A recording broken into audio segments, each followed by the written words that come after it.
Eu tenho 85 anos e às vezes penso que o tempo não é um remédio, mas uma forma elegante de dizer desgaste. Dizem que o tempo cura, mas eu nunca vi curar nada. O tempo apenas cansa a dor, embala ela no fundo de um quarto escuro e a deixa lá, respirando junto com as paredes. Hoje, o vento entra pela janela quebrada do meu quarto. Ele tem o mesmo som que tinha há 60 anos, quando eu ainda acreditava que o mundo podia ser bom. Às vezes, quando o vento sopra, eu ouço o barulho dos passos dele, firmes, impacientes, como quem pisa sobre o chão que lhe pertence. Ainda ouço o estalar seco, o tilintar do cinto sendo puxado do passador. E então, o tempo se dobra sobre si mesmo, e eu volto a ter 23 anos, com os olhos baixos e o corpo tenso. Não há como fugir de lembranças que moram no corpo. Eu morava numa casa pequena, com paredes finas e cheias de rachaduras. Elas pareciam cicatrizes. A pintura descascava em alguns pontos, revelando camadas antigas, como se o passado insistisse em se mostrar. Eu mesma era assim, feita de camadas.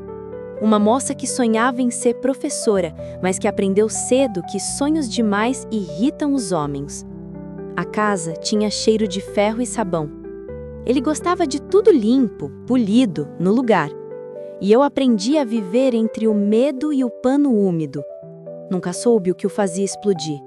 Às vezes era o café morno, outras o barulho da minha respiração. Bastava um olhar errado, uma palavra a mais. Bastava existir. No início, ele pedia desculpas. Depois, parou de fingir. As paredes começaram a guardar segredos, marcas pequenas, quase invisíveis, de onde minhas mãos se apoiavam para não cair. Eu passava cal sobre elas. Tentava esconder, mas parecia que a casa se lembrava melhor do que eu. Talvez tenha sido ali que aprendi a calar. O silêncio é uma coisa viva.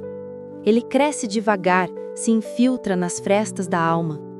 Eu acordava antes do sol e passava horas tentando não fazer barulho.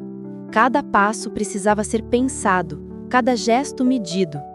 Vivíamos num ritual de medo. E aos poucos, o silêncio começou a me possuir. Eu já não chorava, não porque não quisesse, mas porque as lágrimas pareciam inúteis. Chorar não trazia perdão, nem paz. As vizinhas achavam que eu era tímida demais. Nenhuma delas sabia que a timidez era uma forma de sobrevivência. Eu aprendi a desaparecer enquanto estava presente. Havia um espelho velho no corredor, trincado e amarelado nas bordas. Durante anos eu evitava olhar para ele.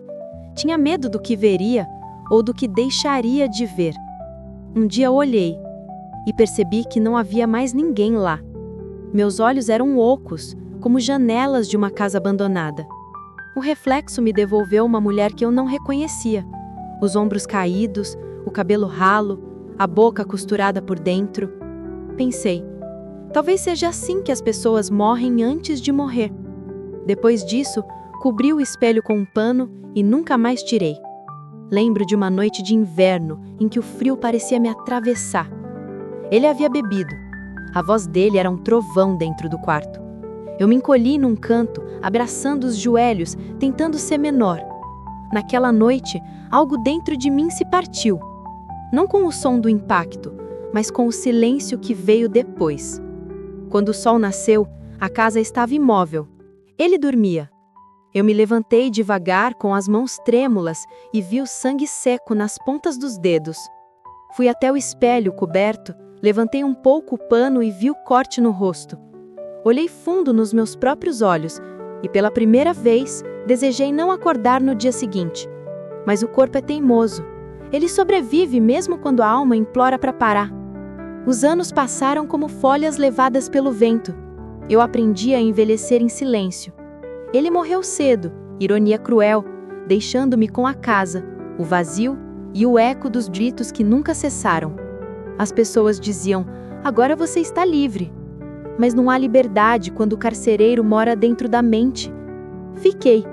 Fiquei porque não sabia mais ser outra coisa senão o que ele me fez ser. Passei a falar sozinha. A casa respondia, às vezes com o ranger das portas, às vezes com o sussurro do vento nas frestas.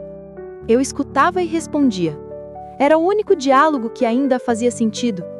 Há alguns anos comecei a ouvir uma voz, baixa, rouca, feminina. Ela não me assusta, pelo contrário, parece me entender.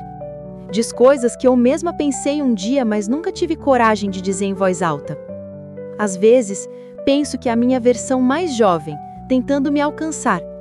Outras vezes acho que a casa está falando. Ela me pergunta, por que você ficou? E eu respondo, porque era o que eu sabia fazer.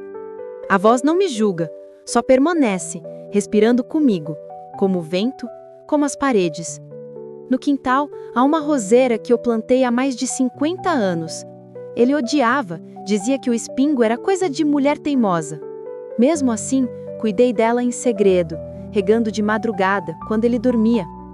Hoje, a roseira é a única coisa viva por aqui. As flores nascem com um vermelho profundo, quase negro. Penso que talvez tenham absorvido algo do sangue e das lágrimas que caíram naquela terra. Sento-me diante delas todas as manhãs. Não falo, só observo. Às vezes uma pétala cai e eu a seguro nas mãos enrugadas, como se segurasse uma lembrança que ainda pulsa. Encontrei uma caixa de cartas há pouco tempo, escritas por mim, mas nunca enviadas. Eram pequenas confissões a um Deus que eu já não acreditava. Por que ainda estou aqui? Por que não acabo logo com isso? Nunca tive coragem de terminar o que começava. Talvez porque, no fundo, quisesse ser lembrada, mesmo que por ninguém. Li todas as cartas de uma vez só, e percebi que, apesar da dor, havia beleza na minha escrita. Talvez seja isso que sobra quando tudo mais se perde, a palavra. Os dias se repetem. O relógio da sala parou há meses, mas eu não conserto. Não vejo sentido em contar o tempo quando já se viveu demais. Às vezes, ouço o som dos passos dele no corredor. Outras, o cheiro do perfume antigo invade o quarto. Talvez seja alucinação, talvez memória, mas uma parte de mim acha que a casa guarda os fantasmas de quem a moldou com dor. Eu espero, não sei o quê. Talvez o esquecimento, talvez a morte, mas ambas demoram, e enquanto não chegam, eu continuo respirando devagar, como quem teme quebrar o ar. Hoje, o vento voltou mais forte. As cortinas dançam e as paredes sussurram coisas que eu não entendo. Sinto uma calma estranha. Talvez seja o corpo avisando que já chega. Fecho os olhos e vejo a casa inteira. Cada canto, cada sombra, cada vestígio. Vejo a mulher que eu fui. Frágil, calada, curvada. E vejo também aquela que restou. Velha, cansada, mas ainda de pé.